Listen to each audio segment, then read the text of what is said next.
और अब देख लेते हैं विस्तार से समाचार। भाजपा विधायक दल ने फडणवीस को नेता चुन लिया है, तो देवेंद्र फडणवीस का महाराष्ट्र का मुख्यमंत्री बनना तय हो गया है। चंद्रकांत पाटिल और सुधीर मुनगंटीवार ने नाम का प्रस्ताव रखा और पंकजा मुंडे ने फडणवीस के नाम का अनुमोदन किया। 5 दिसंबर को शपथ ग्रहण की तैयारियां जोरों पर हैं, तो देवेंद्र फडणवीस होंगे महाराष्ट्र के मुख्यमंत्री। और ये बड़ी खबर आप देख रहे हैं, चंद्रकांत पाटिल और सुधीर मुनगंटीवार ने उनके नाम का प्रस्ताव रखा। देवेंद्र फडणवीस अब महाराष्ट्र के मुख्यमंत्री होंगे। पंकजा मुंडे ने फडणवीस के नाम का अनुमोदन किया, तो फडणवीस को विधायक दल का नेता चुन लिया गया है। 5 दिसंबर को शपथ ग्रहण की तैयारियां जोरों पर हैं, तो काफी उत्साह का माहौल है, जश्न का माहौल है। और भाजपा विधायक दल ने फडणवीस को नेता चुना है, तो देवेंद्र फडणवीस का मुख्यमंत्री बनना तय है।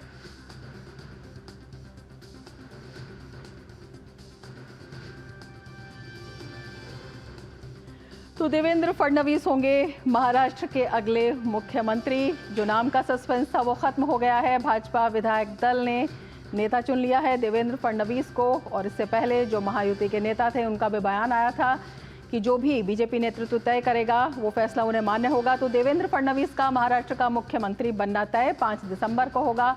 शपथ ग्रहण और शपथ ग्रहण की तैयारियां हैं जोरों पर। देवेंद्र फडणवीस को बीजेपी विधायक दल की बैठक में विधायक दल का नेता चुन लिया गया है। बैठक में पंकजा मुंडे, प्रवीण दरेकर, रविंद्र चौहान, डॉक्टर संजय कुटे, संजय सबकारे, अशोक उइके, मेघना बोडीकर और योगेश सागर ने फडणवीस के नाम का अनुमोदन किया। इस अवसर पर बीजेपी प्रदेशाध्यक्ष चंद्रशेखर बावनकुले ने कहा कि जनता ने महायुति पर विश्वास जताया और पार्टी के कार्यकर्ताओं की मेहनत के कारण हमें ये प्रचंड जीत मिली है। चंद्रशेखर बावनकुले ने कहा कि एकनाथ शिंदे और अजीत पवार की पार्टी ने भी मेहनत कर ये जीत दिलाई है। उन्होंने कहा कि पार्टी ने देवेंद्र फडणवीस के नेतृत्व में ये चुनाव लड़ा और जीता है।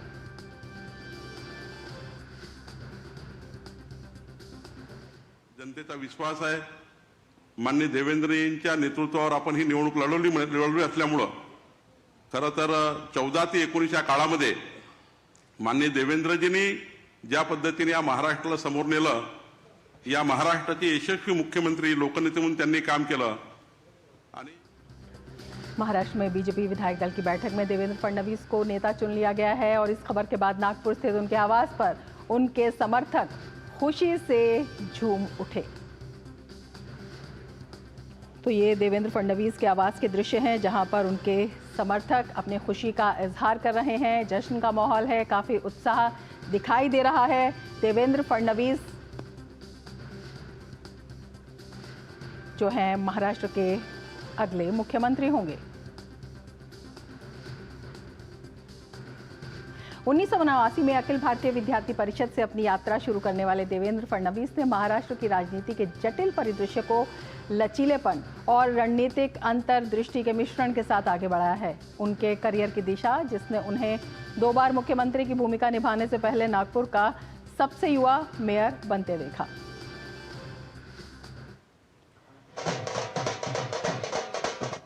पर घर मत बसा ले,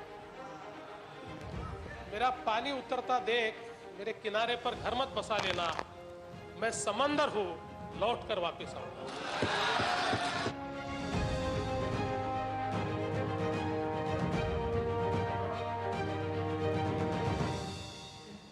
ये वो लाइनें हैं जो भाजपा के वरिष्ठ नेता देवेंद्र फडणवीस ने साल 2019 में कही थी।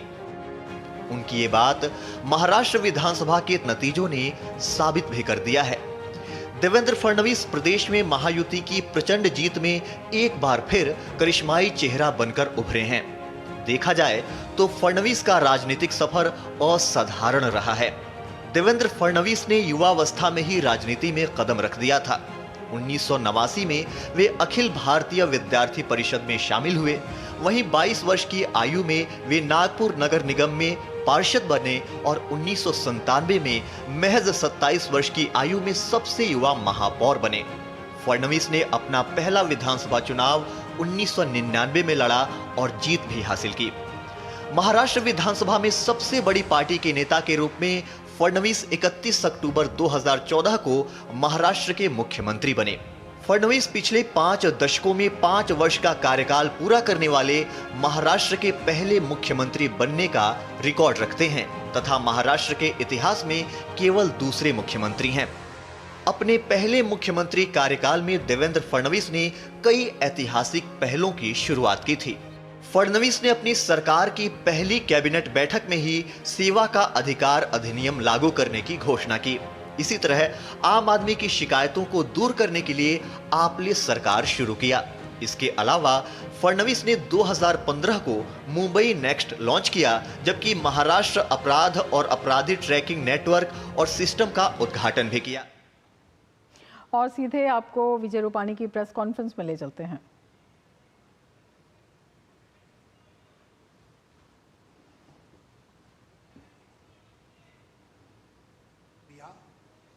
अच्छे वातावरण में उत्साह के साथ, आनंद के साथ संपन्न हुई है।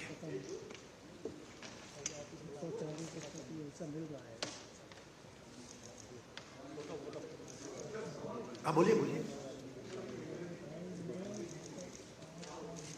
नहीं, एक्चुअली हमारी पार्टी कलेक्टिव डिसीजन लेती है। कलेक्टिव डिसीजन में कभी कभी देर भी होता है। हमारे यहाँ कोई डिक्टेटरशिप नहीं है, तभी तो 1 2 3 4 हो जाता है। तो कलेक्टिव और गठबंधन का हमने जो चुनाव लड़ा, तो गठबंधन में सबको साथ चर्चा विचारणा करते हुए ये निर्णय हुआ है। तो थोड़ी देर लगी है, बाकी कोई प्रॉब्लम नहीं था।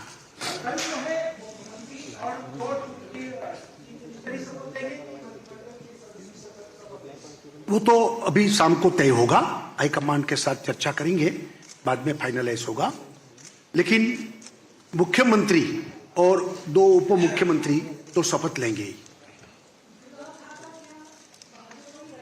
वो अभी रात को फाइनल होगा, चर्चा करेंगे, अभी नहीं।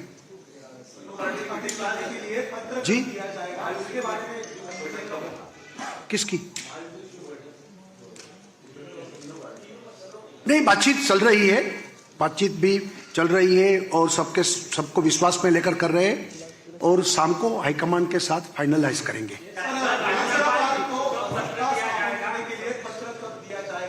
दोपहर को 3 बजे गवर्नर को हम लोग जाकर प्रस्ताव देंगे और सरकार रचने के लिए आमंत्रित करने के लिए उनको विनती करेंगे।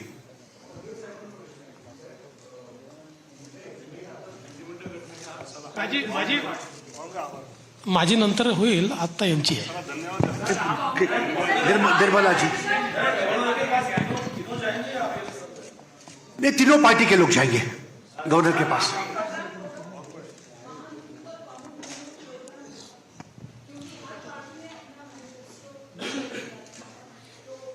नहीं, हमने जो गठबंधन के साथ चुनाव लड़ा, उस वक्त हमने जो प्रोमिसेस दिए हैं वो उसके आधार पर ही कार्यक्रम चलेगा।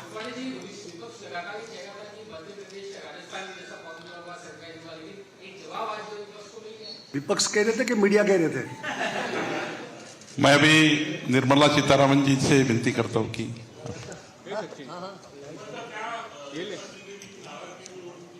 नहीं, कोई नाराजगी नहीं है, सब निकाल नहीं सकता। नहीं, वो सब लोग खुश हैं, कोई नाराजगी नहीं है। सर्वांचे धन्यवाद, खूप खूप धन्यवाद सर्वांना। तो विजय रूपाणी की प्रेस कॉन्फ्रेंस का सीधा प्रसारण आप देख रहे थे, जो पर्यवेक्षक के तौर पर वहां गए थे निर्मला सीतारमण के साथ, और उन्होंने अपनी प्रेस कॉन्फ्रेंस में साफ तौर पर कहा है कि बहुत ही मंथन के बाद जो है इस नाम का चुनाव किया गया है, और जब चिंतन मंथन करते हैं तो उसमें कुछ देर लगती ही है। उन्होंने ये भी साफ किया है कि किसी तरह की नाराज़गी नहीं है महायुति के बीच में, और किसी भी तरह का कोई संघर्ष नहीं है। बहुत ही शांति से जो है बीजेपी के विधायक दल के नेता का चुनाव किया गया है, और अब राज्य को विकास की ओर आगे बढ़ाना है। उन्होंने ये भी बताया कि 3 बजे के करीब राज्यपाल से वो मिलेंगे और सरकार बनाने का प्रस्ताव पेश करेंगे। साथ ही उन्होंने ये भी कहा कि मुख्यमंत्री के साथ साथ 2 उप मुख्यमंत्री की बात भी उन्होंने की है। तो देवेंद्र फडणवीस को विधायक दल का नेता चुन लिया गया है, और 5 तारीख को होने वाले शपथ ग्रहण समारोह की तैयारियां अब जोरों से हैं। महायुति के सभी नेता राजभवन जाएंगे। विजय रूपाणी ने प्रेस कॉन्फ्रेंस कर इस बात की जानकारी दी और उन्होंने कहा कि बहुत ही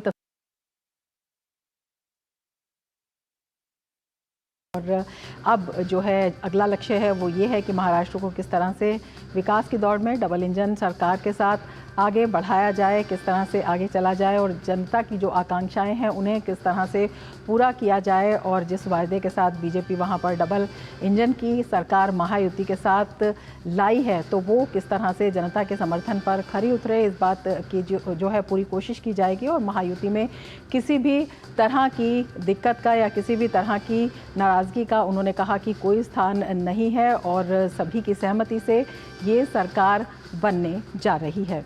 तो देवेंद्र फडणवीस को विधायक दल का नेता चुन लिया गया है। देवेंद्र फडणवीस 1989 में 22 वर्ष की आयु में ही वो नागपुर में नगर निगम में पार्षद बन गए थे। ये उनका राजनीतिक सफ़र है और 27 वर्ष की आयु में सबसे युवा महापौर बने और पहला विधानसभा चुनाव 1999 में उन्होंने लड़ा और जीत हासिल की और 31 अक्टूबर 2014 को महाराष्ट्र के मुख्यमंत्री बने देवेंद्र फडणवीस। तो उनका राजनीतिक सफ़र जो है कई उपलब्धियों के साथ है जो लगातार आगे बढ़ रहा है। पिछले 5 दशकों में 5 वर्ष का कार्यकाल पूरा करने वाले प्रदेश के पहले मुख्यमंत्री भी हैं देवेंद्र फडणवीस और इसीलिए उनके नाम पर जो है विश्वास जताया गया है। सेवा का अधिकार अधिनियम लागू करने की भी घोषणा देवेंद्र फडणवीस की ऐतिहासिक पहलों में शामिल है और लोगों की शिकायतों को दूर करने के लिए आपले सरकार, जब हम उनकी बुलंदियों की बात करते हैं, 2015 में मुंबई नेक्स्ट लॉन्च और महाराष्ट्र अपराध और अपराधी ट्रैकिंग नेटवर्क और सिस्टम का उद्घाटन, ये उनकी ऐतिहासिक पहलों में आता है। साइबर प्रयोगशालाओं और ग्राम डिजिटलीकरण की शुरुआत और छत्रपति शिवाजी महाराज कृषि सम्मान योजना की घोषणा भी उन्होंने की और ऋण माफी से राज्य के 89 लाख किसानों को राहत। राज्यसभा में विपक्ष के नेता की भूमिका भी देवेंद्र फडणवीस ने निभाई है।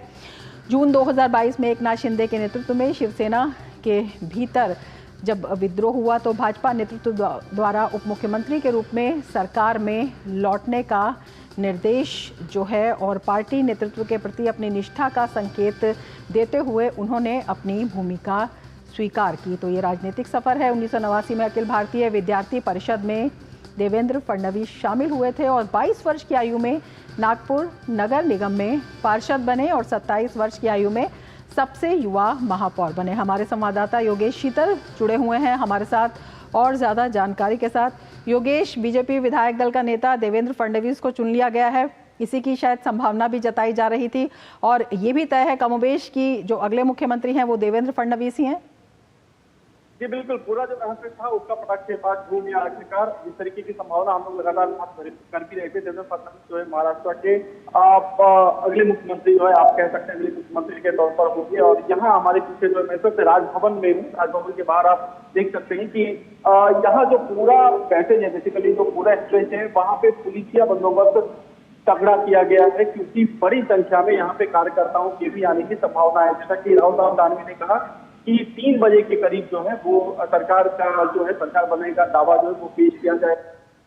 महाजन से विधान भवन में उनसे जब बात वो बता रहे थे कि 3 जो है तीन जो है उप मुख्यमंत्री जो है उप मुख्यमंत्री और उप मुख्यमंत्री तीनों जो है उनका शपथ ग्रहण होगा। इसके अलावे जो मंत्रालय का जो पोर्टफोलियो है उस पर शाम तक जो है कुछ बयान जो है आधिकारिक तौर पर वो आने की संभावना है। जैसा कि हम लोग चर्चा भी कर रहे थे कि जो मंत्रिमंडल होगा उसमें ज़्यादातर युवा चेहरे जो है, मसलन जैसे नीलेश राणे हैं, पंकजा मुंडे हैं, अगर जो भी यंग फेस है उनको कोशिश की जाएगी कि उनको जगह दिया जाए।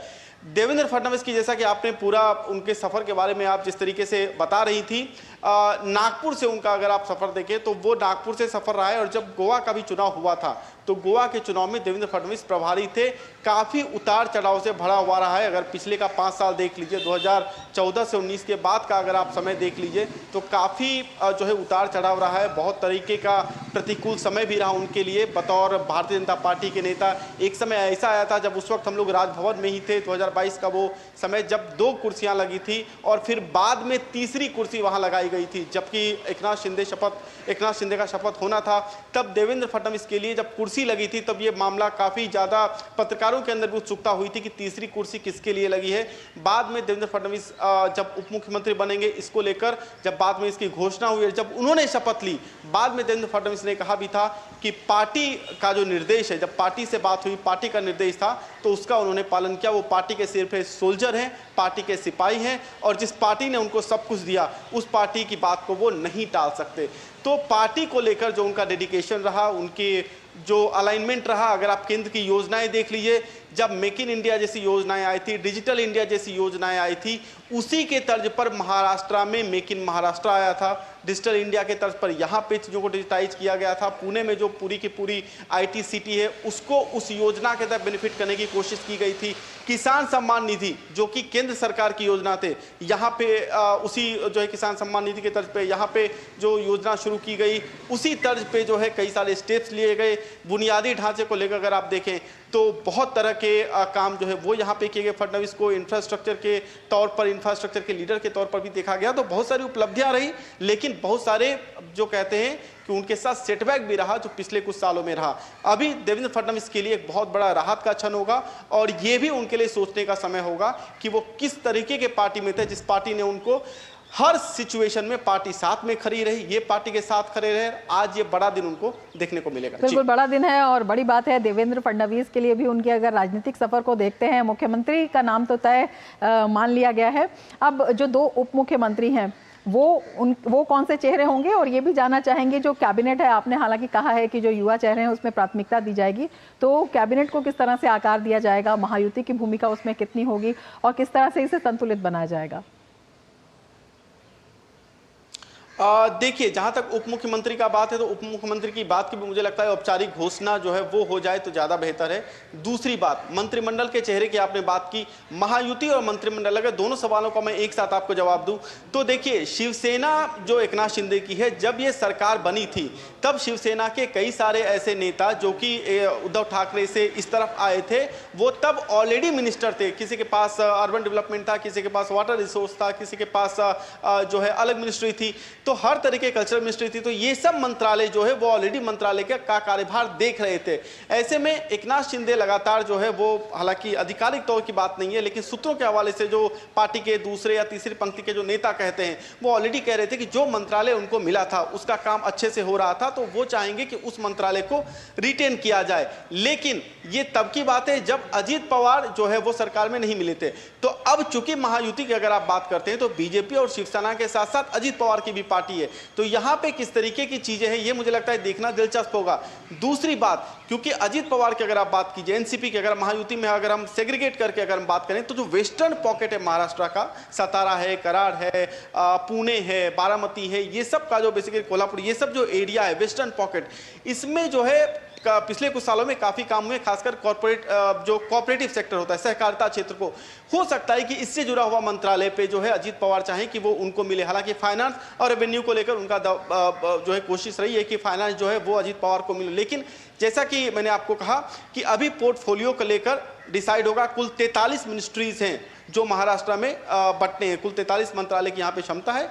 उसमें से भारतीय जनता पार्टी कौन कौन सा मंत्रालय रखती है, शिवसेना अजीत पवार की जो एनसीपी है वो कौन कौन से मंत्रालय रखती है, उस पर नजर होगी। लेकिन सबसे ज्यादा इंपॉर्टेंट ये होगा देखना कि गृह मंत्रालय जो है वो किसके पास रहेगा, क्योंकि इसको लेकर काफी ज्यादा चर्चाएं हुई। कई सारी रिपोर्ट्स जो है अलग अलग मीडिया के हवाले से भी आई है और कई बार नेताओं ने भी अपनी महत्वाकांक्षाएं जाहिर की है कि गृह मंत्रालय वो चाहेंगे कि उनकी पार्टी के पास रहे। फिलहाल इन सब चीजों पर जो है अभी फिलहाल अटकलें लगाई जा रही है। मुझे लगता है शाम तक वो चीजें जो है वो भी साफ हो जाएगी। रमा, बिल्कुल योगेश, जिस तरह से आप मीडिया की अलग अलग खबरों की बात बता रहे हैं, कयासों की बात कह रहे हैं, काफ़ी खबरें थी जो हवा में तैर रही थी, उसी को देखते हुए हमने विजय रूपाणी की प्रेस कॉन्फ्रेंस देखी और उन्होंने कहा कि महायुति के बीच में कोई नाराजगी नहीं है। बड़े मंथन के बाद जो है तमाम फैसले लिए जा रहे हैं। 3 बजे भी राज्यपाल के पास जाएंगे तो महायुति के नेता मिलकर जाएंगे। किस तरह से महायुति के अंदर जो बातचीत का दौर है वो चल रहा है और क्या जानकारी उसके बारे में है? देखिए, महायुति को लेकर जो समन्वय था, ये समन्वय पहले दिन से ही काफी बेजोर समन्वय हमने देखा है। 2022 के प्रेस वार्ता जो कि यहीं पे हुआ था, जिसमें कि देवेंद्र फडणवीस ने अनाउंस किया था कि एकनाथ शिंदे मुख्यमंत्री होंगे, काफी सरप्राइजिंग था। वहां के बाद से कभी भी ऐसा लगा नहीं कि किसी भी पार्टी के कार्यकर्ता, जैसे मान लीजिए भारतीय जनता पार्टी के कार्यकर्ता शिवसेना के खिलाफ कुछ बोले हों या फिर कहीं करवाहट का माहौल हो,